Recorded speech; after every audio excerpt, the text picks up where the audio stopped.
जिस बर्फबारी का सैलानियों को बड़ी ही बेसब्री के साथ इंतजार था, वो पल आखिरकार आ गया है। सफेद बर्फ से तमाम वादियां गुलजार हैं। हिमाचल प्रदेश से लेकर जम्मू कश्मीर तक जहां भी आप नजर दौड़ाएंगे, पहाड़ों पर सिर्फ बर्फ ही बर्फ आपको दिखाई देगी। दिसंबर और जनवरी की शुरुआत में अच्छी बर्फ ना पड़ने की वजह से सैलानी और हिल स्टेशन पर होटल व्यापारी मायूस थे, लेकिन अब आसमान से लगातार गिरती बर्फ ने सभी के चेहरों पर मुस्कान वापस ला दी है। हिमाचल प्रदेश के कुफरी, खरा पाथर, नारकंडा में भी जमकर बर्फबारी जारी है। बर्फ की वजह से पारा भी लुढ़का है। मौसम विभाग ने ऑरेंज अलर्ट जारी कर दिया है। जम्मू कश्मीर में अनंतनाग, रामबन और श्रीनगर में पहाड़ बर्फ की चादर से ढके नजर आ रहे हैं। यहां चिल्लई कलां का वक्त निकल जाने के बावजूद कड़ाके की ठंड लगातार पड़ रही है और 6 तस्वीरें आपके सामने। यहां पर सैलानियों के आने का सिलसिला भी लगातार जारी है और बर्फ से किस प्रकार से वादियां गुलजार हैं, उसकी तस्वीरें आपके सामने।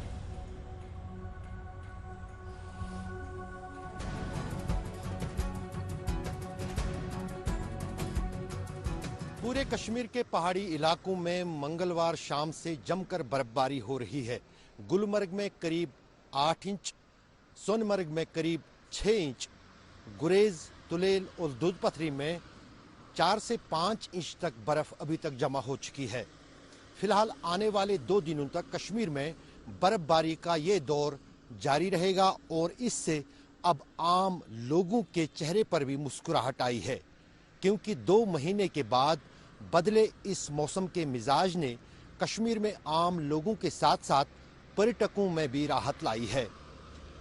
मौसम विभाग का कहना है कि वेस्टर्न डिस्टर्बेंस के चलते कश्मीर में बुधवार और गुरुवार को जमकर बर्फबारी होगी और जाहिर है कि इस बर्फबारी का असर उत्तरी राज्यों में भी देखने को मिलेगा, जहां पर कोहरे के साथ साथ ठंडी लहर की नई शुरुआत हो जाएंगी।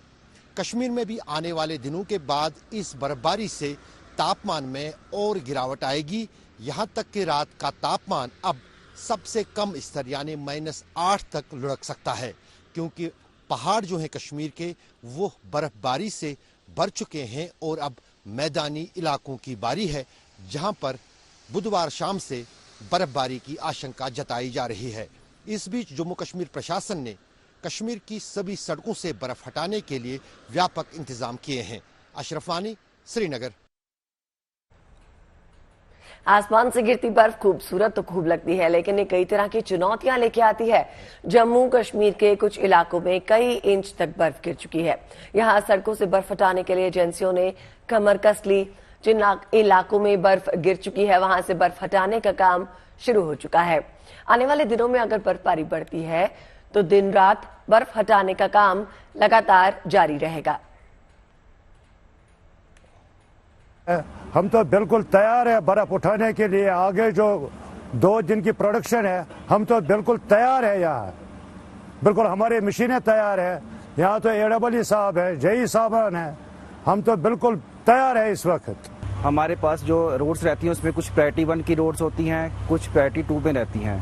प्रायोरिटी 1 में मोस्टली हमारे हाईवेज और कुछ इंटरनल रोड्स आते हैं, तो वो मोस्टली जिस दिन स्नोफॉल होता है तो मोस्टली बाई 7 और 8 वो रोड्स क्लियर कर दिए जाते हैं। गुरेज में इस टाइम स्नोफॉल हुआ, जो परसों ये प्रेडिक्शन थी, जो नई प्रेडिक्शन आई है, इसके लिए हम तैयार हैं। जो ये नई मशीन आई है, रिगार्डिंग नई मशीन कह रही है, मर्सिडीज मशीन है, ये बाहर से आई है मशीन। इसको एक और फीचर है, इसमें एक कटर भी लगता है, मीडियम कटर भी लगता है। अगर 2 फुट 2.5 फुट से ज्यादा भी बर्फ होगा उस टाइम हम ये चला सकते हैं, और अगर उससे भी ज्यादा होगा उस टाइम में कटर भी चला सकते हैं, क्योंकि कटर का ये फीचर है कि जो बीच में जो बर्फ होता है ये उठा के बाहर फेंक देता है। चलिए, ज्यादा जानकारी लेने के लिए सीधा श्रीनगर का रुख कर लेते हैं। अशरफ वानी हमारे सहयोगी हमारे साथ जुड़ गए हैं। अशरफ, देखिए, पहले तो इंतजार इसी बात का था कि कब बर्फबारी होगी, कब स्नोफॉल होगा, क्योंकि टूरिस्ट जो है वो नहीं पहुंच रहे थे वहां पर। व्यापारी जो थे वो मायूस से। अब फिलहाल जो इंतजार है वो खत्म हो गया है, क्योंकि जहां भी आप नजर दौड़ाएंगे आपको बर्फ ही दिखाई देगी। साथ ही साथ कुछ ना कुछ चैलेंजेस भी अपने साथ लेकर आई है। तो अभी क्या माहौल है, क्या कुछ चल रहा है, वो बताइए जरा। अदिति, मैं इस वक्त श्रीनगर में हूँ। मेरे पीछे आप देख सकते हैं कि किस तरह से पूरा जो आकाश है वो लबालब जो है बादलों से भरा हुआ है, और श्रीनगर में अभी भी इंतजार हो रहा है बर्फबारी का, क्योंकि कल और परसों पिछले 2 दिन से जो बर्फबारी हो रही है वो कश्मीर के ऊपरी इलाकों और पहाड़ी इलाकों में हो रही है, जिसमें गुलमर्ग, सोनमर्ग और गुरेज की वादियां हैं। लेकिन श्रीनगर में हल्की बारिशें आज सुबह से शुरू हुई, जिससे मौसम का मिजाज बना है और प्रेडिक्शन भी है कि आज बुधवार को दोपहर के बाद या शाम से जो है श्रीनगर में भी बर्फबारी शुरू होगी और उसका सबसे ज्यादा इंतजार श्रीनगर में आम लोगों के साथ साथ यहाँ पर हजारों पर्यटकों को भी है। पिछले 2 महीने के बाद ये बर्फबारी का दौर जो है कश्मीर में शुरू हुआ है, क्योंकि वरना सर्दियों में अधिकतम बर्फबारी जो है कश्मीर में होती थी, लेकिन अब की बार कुछ ग्लोबल वार्मिंग का असर बोल रहे हैं, कुछ दूसरे कारणों की वजह से बोल रहे हैं कि वेस्टर्न डिस्टर्बेंस कोई नहीं बनी, तो 2 महीने तक कोई बर्फबारी कश्मीर के ना ही मैदानी इलाकों में हुई और ना ही पहाड़ों पर। लेकिन ये सिलसिला पिछले 2 दिन से शुरू हुआ है, जो आने वाले 2 दिन तक जारी रहेगा। आपने सही कहा कि जिस अंदाज से बर्फबारी देखने में बहुत हसीन और खूबसूरत लगती है टीवी पर देखकर या किसी कमरे में बैठकर, लेकिन उसको झेलना भी उतना ही दुश्वार और मुश्किल होता है। सबसे बड़ी दिक्कत जो आती है, रास्ते बंद हो जाते हैं एक जगह से दूसरी जगह जाने के लिए, जिसमें बड़े राजमार्ग भी शामिल होते हैं। और यही कारण है कि जो आप देख रहे थे अभी रिपोर्ट में कि इसके लिए जो है प्रशासन तैयार बैठा है कि जो ही बर्फ सड़कों पर जमा होगी उनको तुरंत हटाया जाए, ताकि यातायात और आवाजाही में कोई असर इस बर्फबारी से ना पड़े। सबसे ज्यादा जो इस बर्फबारी का असर पड़ता है खासतौर से 2 राजमार्गों पर पड़ता है। एक तो जो श्रीनगर को करगिल से मिलाने वाली सड़क है, क्योंकि सोनमर्ग रास्ते में आता है, जोजिला का दर्रा रास्ते में आता है, उस पर बहुत ज्यादा बर्फ जमा हो जाती है। उसको हटाने के लिए पिछले 24 घंटे से पहले ही जो है मैकेनिकल इंजीनियरिंग की मशीनरीज, जो स्नो कटर्स वगैरह हैं, वो लगे हैं। दूसरा, मुगल रोड जो कश्मीर को पुंछ और राजौरी से मिलाता है, उस पर भी पहले ही बर्फ हटाने का इंतजाम किया गया है। और जो हम तस्वीरें देख रहे थे गुरेज रोड से, क्योंकि गुरेज घाटी भी अलग है कश्मीर में, श्रीनगर से अलग एक घाटी है जिसमें एक दर्रा क्रॉस करना पड़ता है तभी वहां पहुंचा जाता है।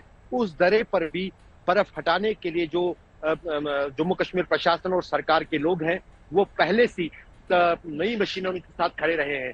दूसरी जो दिक्कत आती है बर्फबारी से फायदे के साथ साथ, वो ये है कि ठंड का माहौल बन जाता है, काफी ज्यादा ठंड बढ़ जाती है, जिसका अनुमान लगाया गया है कि आने वाले 1 हफ्ते में लगातार जो है कश्मीर में तापमान -5 से भी नीचे लुढ़क सकता है।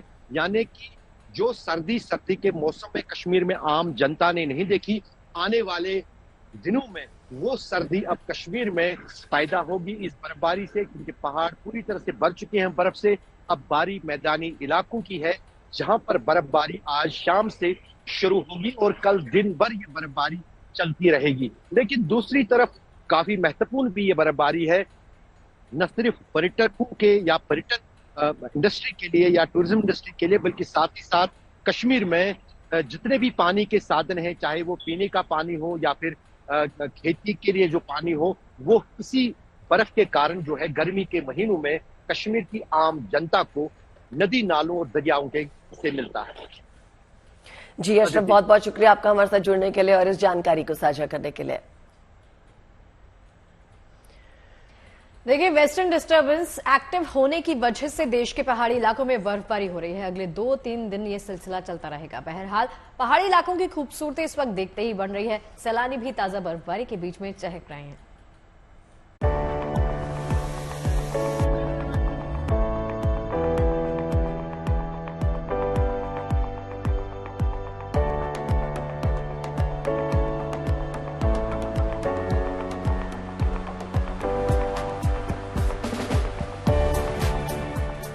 सज गए हैं पहाड़, निखर रही हैं वादियां। बर्फीली फुहारों ने किसानों के चेहरों पर भी चांदी सी मुस्कान बिखेर दी है। सैलानी चहक रहे हैं, मौसम बदल चुका है और देश के पहाड़ी इलाकों में प्रकृति का भव्य उत्सव जारी है।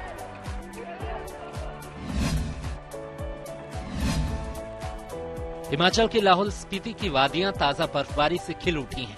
ये बर्फीली चमक यहाँ के किसानों और बागवानी से जुटे लोगों के लिए खुशियों की बहार लेकर आई है। जाहिर है मनोरम वादियों में स्नोफॉल सैलानियों को भी लुभा रहा है।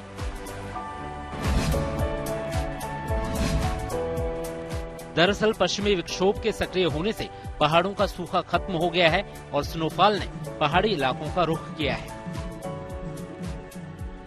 मौसम विभाग ने हिमाचल प्रदेश के ऊंचाई वाले इलाकों में भारी बर्फबारी की संभावना जताई है और साथ ही ऑरेंज अलर्ट भी जारी किया है। मौसम विभाग के मुताबिक अगले 2-3 दिन चंबा, लाहौल स्पीति, कुल्लू, किन्नौर समेत शिमला के ऊंचाई वाले क्षेत्रों में जबरदस्त स्नोफॉल होगा।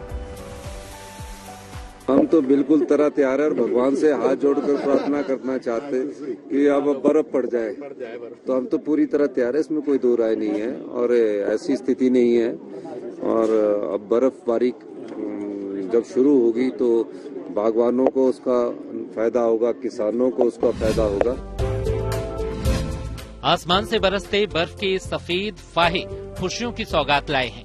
डोडा की ताजा बर्फबारी ने यहाँ के लोगों के चेहरों पर मुस्कान ला दी है और लोग खुलकर अपनी खुशियों का इजहार भी कर रहे हैं। यहाँ पे जो लोग जंगलों को आग लगा रहे थे और इस हरे भरे सब सोने को राख में तब्दील कर रहे थे, तो ये बाइसे रहमत है आज जो ये यहाँ पे ये बर्फ गिर रही है। तमाम लोग यहाँ पे खुशी मना रहे हैं। इस वक्त जगह जगह से वीडियो क्लिप आ रहे हैं, फोटोग्राफ आ रहे हैं, ग्रुप में बहुत खुशी का इजहार हो रहा है। उत्तराखंड की बात करें तो उत्तरकाशी, चमोली, रुद्रप्रयाग, बागेश्वर और पिथौरागढ़ में अगले 2-3 दिन भारी बर्फबारी का अनुमान है। मौसम विभाग ने निचले इलाकों में भी तेज बारिश की संभावना जताई है। 2 और 3 फरवरी को हालांकि मौसम साफ रहने की उम्मीद है। इसके बाद 4 और 5 फरवरी को उत्तराखंड के पहाड़ी इलाकों में फिर से बर्फबारी हो सकती है। 3000 मीटर या उससे अधिक ऊंचाई के क्षेत्र है, तो उनमें कुछ जगहों में भारी से बहुत भारी बर्फबारी वो देखने को मिलेगी 3000 मीटर और उससे अधिक ऊंचाई के क्षेत्रों में। फिर 2500 मीटर या उसके आसपास से लेकर 3000 तक के हाइट की बात करें तो उनमें भी जो हिल्स में उत्तराखंड के, तो वहां पर भी जो 2500 मीटर या उससे अधिक ऊंचाई के जो क्षेत्र है, तो वहां पर भी एका दुक्का जगहों में भारी बर्फबारी और साथ ही जो मॉडरेट स्नोफॉल है वो तो 2500 के आसपास तक ज्यादातर जगहों में वो मिलने वाली है। जम्मू कश्मीर, हिमाचल प्रदेश या उत्तराखंड, देश के तमाम पहाड़ी इलाकों में मौसम ने करवट ले ली है। बर्फबारी ने यहाँ वादियों को बेहद खूबसूरत बना दिया है। जाहिर है प्रकृति का ये उत्सव कुछ दिन चलता रहेगा। हालांकि भारी बर्फबारी कुछ एक इलाकों में दुश्वारियों का सबब भी बनी है। हिमाचल प्रदेश के कुल्लू में भारी बर्फबारी की वजह से अटल टनल में फंसे 300 सैलानियों को बाहर निकाल लिया गया है। जाहिर है बर्फबारी के लिए पहाड़ी इलाके तैयार हैं और भारी स्नोफॉल से निपटने के भी पुख्ता इंतजाम हैं। शिमला से विकास शर्मा और देहरादून से अंकित शर्मा के साथ bureau report, good news today.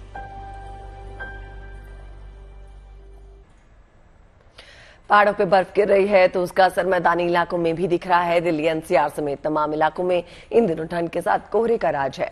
मौसम विभाग का अनुमान है कि आने वाले दिनों में दिल्ली एनसीआर में बारिश हो सकती है। बारिश की वजह से पारे में गिरावट आ सकती है। इसके साथ ही आने वाले दिनों में कोहरा भी लोगों को परेशान कर सकता है। आज सुबह भी दिल्ली एनसीआर के तमाम इलाके कोहरे से ढके दिख रहे थे। कोहरे की वजह से गाड़ियों की रफ्तार थम गई, साथ ही कई ट्रेनें और फ्लाइट्स देरी से चली। फ्लाइट से सफर करने वाले मुसाफिरों को सलाह दी गई है कि वो एयरपोर्ट के लिए निकलने से पहले फ्लाइट का स्टेटस जरूर चेक कर लें।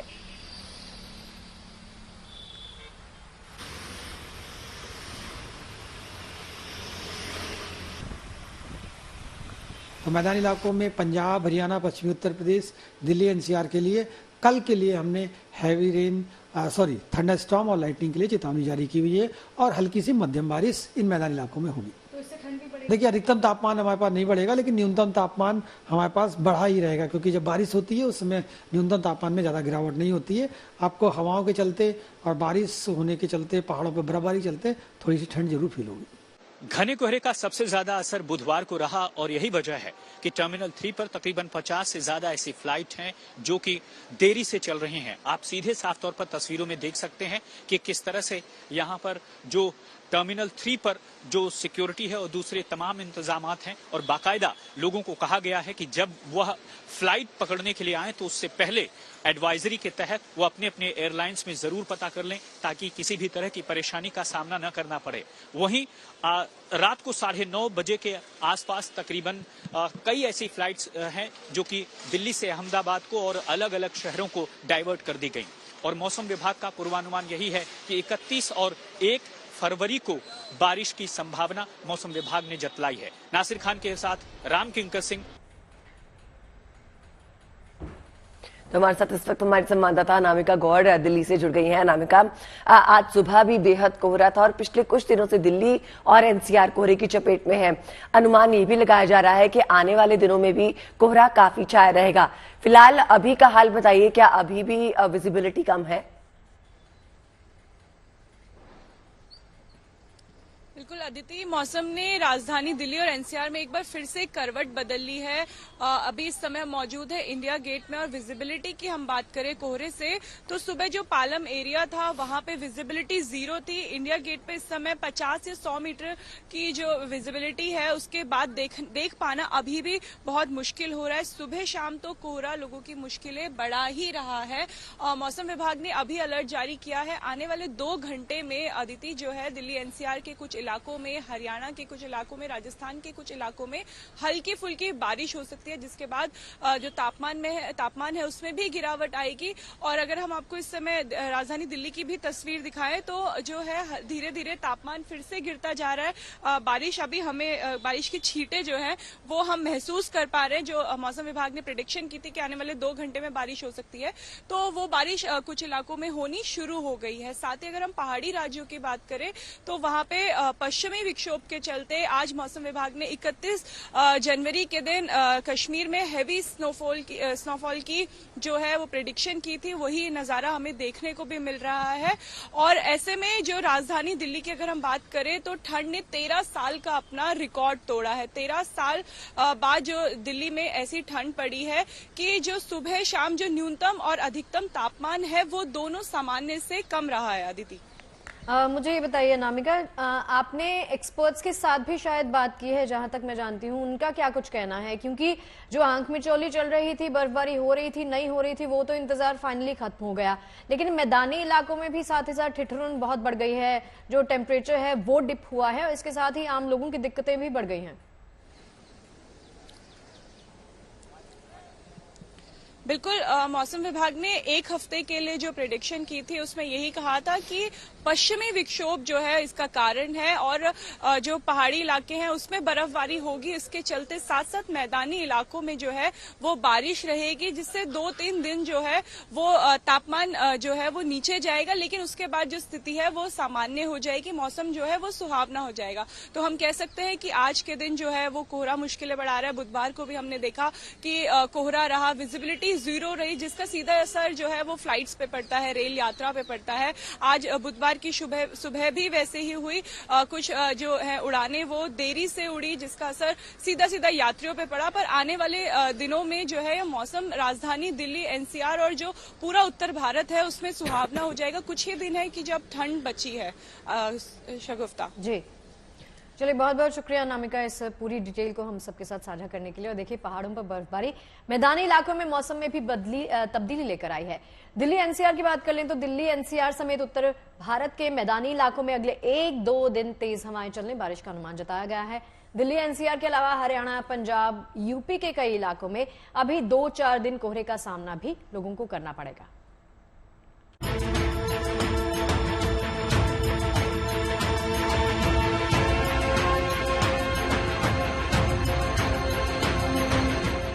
राजधानी दिल्ली और आसपास के इलाकों में बादलों का डेरा है और हल्की फुल्की बारिश दिल्ली की फिजाओं में और ठंडक घोलने को तैयार है। मौसम विभाग की माने तो पहाड़ी इलाकों के साथ ही मैदानी इलाकों में भी मौसम बदल रहा है और अगले 1-2 दिन दिल्ली एनसीआर में भी मौसम का मिजाज बदला बदला नजर आएगा। इस दौरान रिमझिम फुहारों से भी दिल्ली वालों का सामना होगा।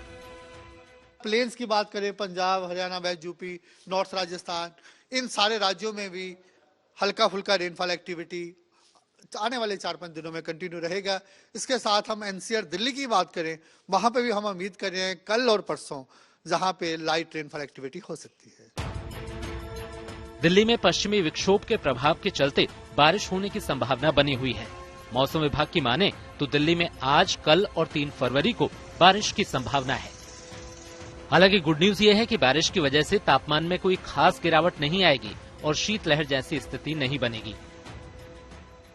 हाँ, दिन के टेम्परेचर अगर क्लाउडी रहेगा थोड़ा कम हो सकते हैं, लेकिन फिर भी हम कोई ऐसा कोल्ड डे या इस टाइप का कोई हम एक्सपेक्ट नहीं कर रहे आने वाले 4-5 दिनों में कहीं पे भी नॉर्थ वेस्ट इंडिया में होने की उम्मीद है। मौसम विभाग का मानना है कि दिल्ली, एनसीआर, हरियाणा, पंजाब और उत्तर प्रदेश के कुछ इलाकों में अभी 2-4 दिन कोहरा बना रहेगा। उसके बाद मौसम साफ होने की उम्मीद है। जहाँ हरियाणा, एनसीआर, दिल्ली, हम कल से वेदर का एक्सपेक्टेशन कर रहे हैं, तो कल सुबह भी हल्का फुल्का डेंस फॉग होने का पंजाब और हरियाणा में हम पॉसिबिलिटी मान रहे हैं। इसके अलावा अगर आप उत्तर प्रदेश की बात करें, कल और परसों डेंस फॉग वहां हो सकती है। दिल्ली में जनवरी के महीने में ठंड ने पिछले 1 दशक का रिकॉर्ड तोड़ दिया है। राजधानी में 30 जनवरी तक का औसत अधिकतम तापमान 17.7 डिग्री रहा है। अच्छी बात यह है कि फरवरी का महीना बदले मौसम के साथ दस्तक दे रहा है। उम्मीद यही कि 2-4 दिन के बारिश के दौर के बीतते ही सुहाना मौसम राजधानी का रुख करेगा। दिल्ली में नीतू झा के साथ bureau report, good news today. आज से बजट सत्र की शुरुआत हो गई है। कल निर्मला सीतारमण अंतरिम बजट पेश करेंगी। बजट सत्र से पहले राष्ट्रपति द्रौपदी मुर्मू ने दोनों सदनों के संयुक्त सत्रों को संबोधित किया। नए संसद भवन में राष्ट्रपति मुर्मू का ये पहला अभिभाषण रहा। उन्होंने अपने अभिभाषण में एक भारत श्रेष्ठ भारत 21वीं सदी के लिए मंत्र दिया। राष्ट्रपति ने कहा कि नए सदन में उनका ये पहला संबोधन है। यहाँ संसदीय परंपराओं का गौरव है। द्रौपदी मुर्मू के संबोधन से पहले सदन में ऐतिहासिक स्वर्ण राजदंड सैंगोल का अनुष्ठान किया गया। राष्ट्रपति ने कहा, दुनिया में गंभीर संकटों के बावजूद भारत तेजी के साथ विकसित हो रहा है। मेरी सरकार कई महत्वपूर्ण विधेयक लेकर भी आई। ये ऐसे कानून है जो विकसित भारत की सिद्धि की मजबूत पहल है। इससे पहले प्रधानमंत्री ने भी सत्र से पहले मीडिया को संबोधित किया और इस सत्र को नारी शक्ति के लिए बेहद खास बताया। साथ ही साथ विपक्ष को हंगामा न करने की नसीहत भी दी। प्रधानमंत्री ने कहा कि आलोचना करे पर हुड़दंग न करे। इससे पहले राष्ट्रपति का काफिला पूरे लाव लश्कर के साथ पारंपरिक अंदाज में संसद भवन के लिए रवाना हुआ। इस मौके पर राष्ट्रपति के अंगरक्षक घोड़े पर सवार नजर आए और महामहिम खुद बग्गी पर सवार होकर नई संसद के लिए निकली। बजट सेशन के संयुक्त सत्र के लिए राष्ट्रपति को ले जाना भी बड़ा आयोजन होता है।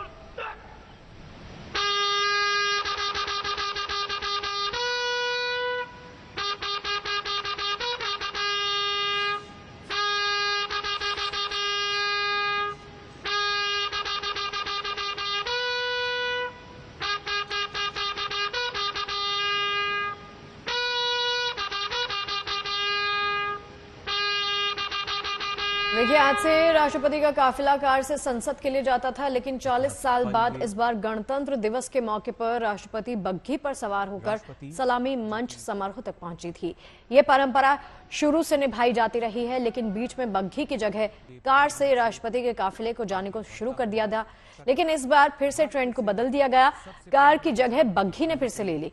इसलिए आज जब राष्ट्रपति संसद भवन के लिए निकली तो महामहिम ने इसी पारंपरिक शान की सवारी बग्घी का इस्तेमाल किया। जो राष्ट्रपति अभिभाषण है उसके लिए वो प्रस्थान कर रही हैं और उनके साथ निश्चित तौर से जो काफिला है जिसमें संसद बजट सत्र शुरू होने से पहले संसद भवन परिसर की सुरक्षा व्यवस्था में बड़ा बदलाव किया गया है। सुरक्षा व्यवस्था में सीआईएसएफ को शामिल किया गया है। एयरपोर्ट की तर्ज पे सीआईएसएफ की 2 लेवल चेकिंग संसद भवन के एंट्री पॉइंट पे हो रही है। इसके अलावा हर सामान को ट्रे में रखवाकर स्कैनर के जरिए चेक किया जा रहा है। ज्यादा जानकारी दे रहे हैं हमारे सहयोगी जितेंद्र बहादुर सिंह। संसद के शीतकालीन सत्र के दौरान जो संसद की सुरक्षा में चूक हुई थी, 2 लोग लोकसभा के अंदर कलर स्मोक लेकर के घुस गए थे और वहां उन्होंने काफी हंगामा किया। उसके बाद संसद की सुरक्षा में चूक को लेकर के विपक्षी पार्टियों ने सवाल खड़े किए थे। लेकिन अब संसद की सुरक्षा जो एंट्रेंस गेट है वहां पर काफी तब्दीली देखने को मिल रही है। यहां सीआईएसएफ के अलग अलग जो एंट्रेंस गेट हैं वहां 140 के आसपास जवानों को तैनात किया गया है। मैं आपको जहां से मीडिया एंट्री करती है वहां के एंट्रेंस गेट की एक स्थिति दिखाना चाह रहा हूं, किस तरीके से सुरक्षा में कड़े बदलाव किए गए हैं। सीआईएसएफ को जो सुरक्षा दी गई है उसमें काफी तब्दीली इस वक्त देखी जा रही है। एयरपोर्ट में जिस तरीके से मल्टी लेयर सिक्योरिटी सीआईएसएफ की तरफ से किया जाता है, जिसमें मेटल डिटेक्टर के साथ साथ जो भी सामान जाता है उसको बाकायदे स्कैन किया जाता है और जो भी व्यक्ति अंदर एंट्री करता है उसके लिए हर एक सामान को ट्रे के ऊपर रखना पड़ता है और ट्रे पर जैसे ही वो सामान रखते हैं उसकी तमाम चेकिंग यहाँ पर की जाती है। यहाँ आप जिस तरीके से देख रहे हैं सीधे तस्वीरें रिसेप्शन की, यहाँ जो भी व्यक्ति एंट्री करता है अपना सामान ट्रे में रखता है और इसी तरीके की स्थिति जो है एयरपोर्ट पर जो सीआईएसएफ पूरी सिक्योरिटी देती है वहां पर भी होती है।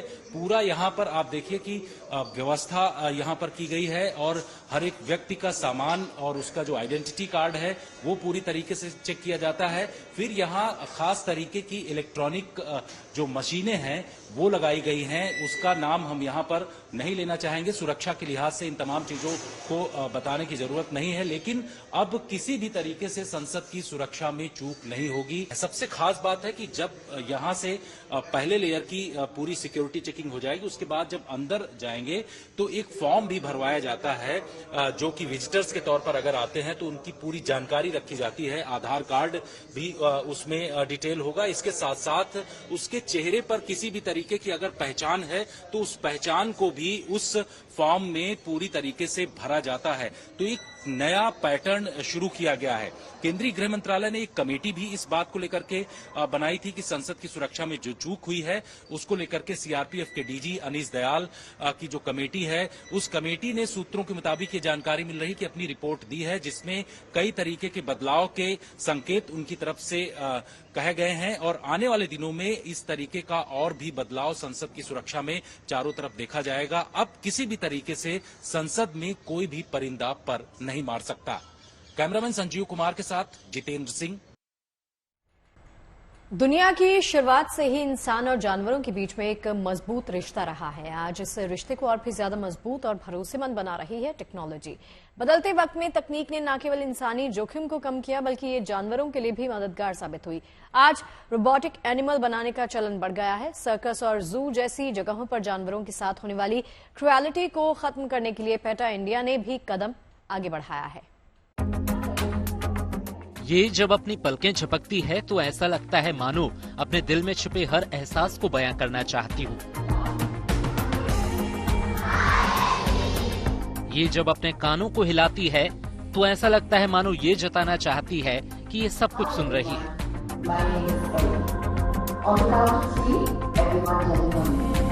और जब ये सूंड घुमाती है तो ऐसा लगता है मानो इसके साथ लंबी दोस्ती का सालों का वक्त गुजरा हो।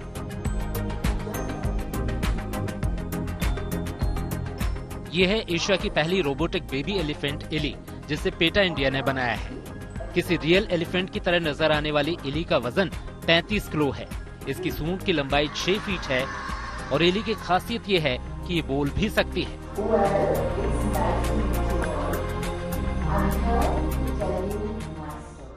इस समय हम मौजूद हैं एशिया की पहली रोबोटिक एलिफेंट के साथ जिसका नाम है एली। और एली अभी दिल्ली आई हैं राजधानी दिल्ली के स्टूडेंट से मिलने।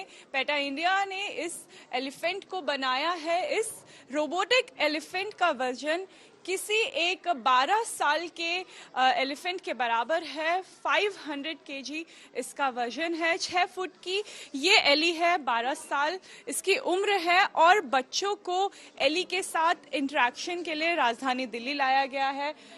एली बोल सकती है, बच्चों से इंटरेक्ट कर सकती है और एली को आवाज दी है एक्टर दिया मिर्जा ने।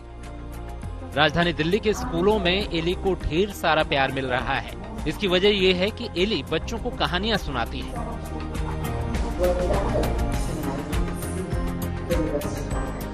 जानवरों पर अत्याचार के खिलाफ जागरूकता फैलाने के लिए एली को बनाया गया है, जो अपनी कहानियों के जरिए बच्चों को न केवल जागरूक कर रही है, उनका ज्ञान भी बढ़ा रही है।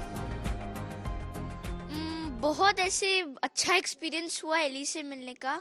मैंने ऐसा रोबोटिक एलिफेंट कहीं नहीं देखा आज तक और मुझे ये आइडिया, ये तरीका बहुत अच्छा लगा। मुझे इसको देखकर बहुत गंदा लग रहा है कि सारे एलिफेंट्स को सर्कस में रखा जाता है।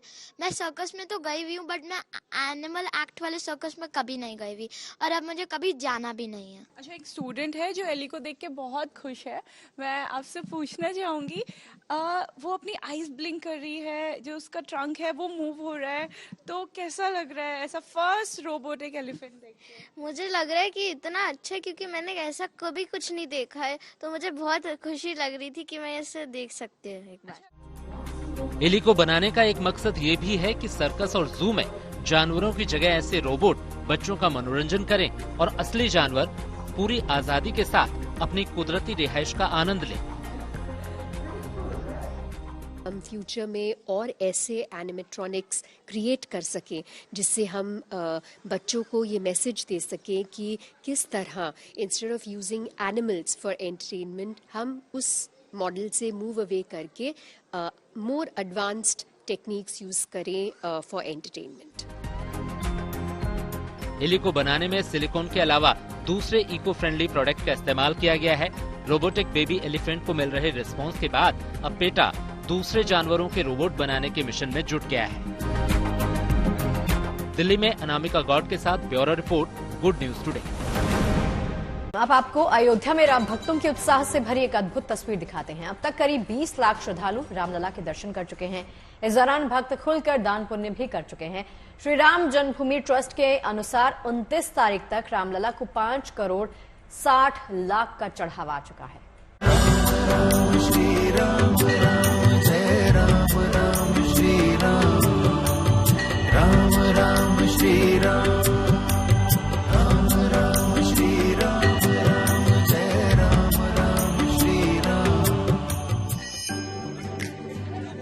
अयोध्या में राम भक्ति की गंगा बह रही है। देश के कोने कोने से श्रद्धालु रामलला के दर्शन को पहुंच रहे हैं और अपने आराध्य की एक झलक पाकर खुद को धन्य महसूस कर रहे हैं। इन भक्तों का मानना है कि सफर की थकान हो या जीवन का तनाव, रामलला के दर्शन मात्र से सब चिंताएं, सब शंकाएं फुर्र हो जाती हैं। यही वजह है कि श्री राम के दर्शन की चाह लिए अयोध्या में रोज श्रद्धालुओं का जन सैलाब उमड़ता है। बहुत अच्छा लगा, अब तो मुझे बहुत खुशी हो रही है। एक ही बात बोलना चाहूंगी, जय श्री राम, जय श्री राम। बहुत अच्छा महसूस हुआ। मुझे ऐसा लगा जैसे कि साक्षात मैं भगवान के दर्शन कर रही हूँ। टीवी पे, न्यूज चैनल पे, यूट्यूब पे जो देख रहे हैं उसमें इतना मन नहीं भरता जितना कि भगवान के अद्भुत दर्शन को देख के ऐसा लग रहा था कि जैसे हम यहीं खड़े रहे, हम जाए ही नहीं। 22 जनवरी को जब से रामलला की प्राण प्रतिष्ठा हुई है, अयोध्या में 20 लाख से ज्यादा श्रद्धालु रामलला के दर्शन कर चुके हैं। रामनवमी के पावन अवसर पर यहाँ भक्तों की भारी भीड़ उमड़ने का अनुमान है। लिहाजा प्रशासन अभी से क्राउड मैनेजमेंट की प्लानिंग में जुट गया है। लाखों रोज दर्शनार्थी अयोध्या रामलला के दर्शन कर रहे हैं। अब इसी में अब रामनवमी जब अयोध्या आएगी, रामनवमी के बाद कितना भीड़ होगा ये कोई कल्पना नहीं है। देश भर में राम नाम का कितना उत्साह है, इसका अंदाजा अयोध्या में उमड़ रही इस भारी भीड़ से लगाया जा सकता है। जाहिर है आस्था के इस महाकुंभ में हर भक्त डुबकी लगाना चाहता है। इतना ही नहीं, रामलला के दर्शनार्थी खुलकर दान भी कर रहे हैं।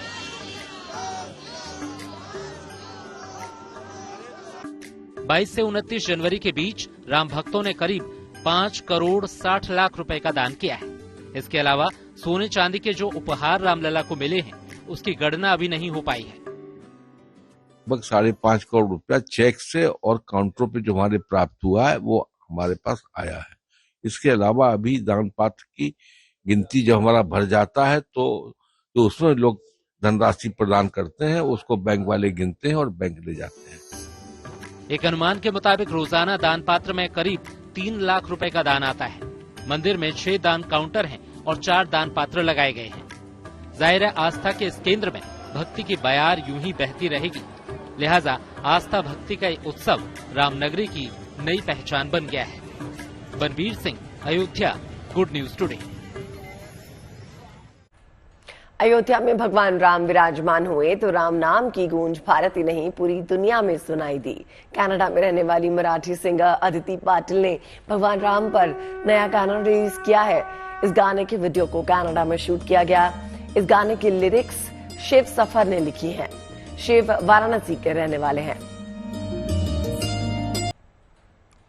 तो आदिति इस वक्त हमारे साथ मौजूद हैं। आदिति, आपने हमारे को इतना प्यारा सा गाना सुनाया, बहुत बहुत स्वागत है आपका। आदित्य, ये बताइए कि आपकी सिंगिंग का जो सफर है वो कब से शुरू हुआ, और हम चाहेंगे कि आप हमारे तमाम दर्शक जो हैं जो इस वक्त आपको सुन रहे हैं, भगवान राम का कोई भजन गाकर जरूर सुनाइएगा। नमस्ते। बचपन से मैं जब से 5 साल की थी तब से मैं गाना गाती आई हूँ और अभी रिसेंटली हम लोगों ने शंकर महादेवन एकेडमी को ज्वाइन किया है। राम नाम तन मन में बसाओ, राम नाम की ज्योति जलाओ, प्रभु घर आ गए, फिर जग की सब चिंता हरने और जीवन में खुशियाँ भरने, सियावर आ गए, फिर रघुबीर दर्श पाने के और चरण में सर रखने के अवसर आ गए। आवत में दीप जलाए और मजीरे ढोल बजाए, प्रभु घर आ गए। बहुत ही सुरीली आवाज है अदिति आपकी, और हमारे साथ जुड़ने के लिए आपको बहुत बहुत धन्यवाद।